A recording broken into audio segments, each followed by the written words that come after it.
Bjarni, hvernig viltu gera upp leikinn? Já, við bara töfum með hörkuleik, ánægðum með strákana, börjumst vel og náðum okkur í mjög góða stöðu í seinni, komum tilbaka náðum jafn með 17-17.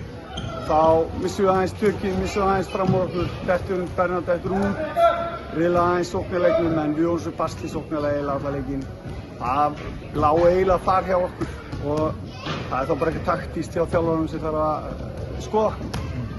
Fannst þér það þá helst skilja á milli, bara kannski klöðugangur sóknarlegum ykkar eða? Já, við bæði lið voru í smá vandræðum sóknarlega og við svona í grunninn náðum aldrei að fá svona rytma í sóknarleikinn.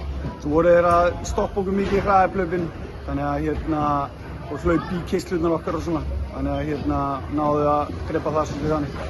Þannig að, já, þú veist, það er það. Ég er frekar ánægður með markvörsluna. Varnarleikunum var svona í grunninn bara frekar fín og þeir voru alveg í mjög miklu basli lengi, sko. Þannig að ég náðu að opna honum og náðu að loka kaflanum þegar við náðum þeim eiginlega ekki, sko.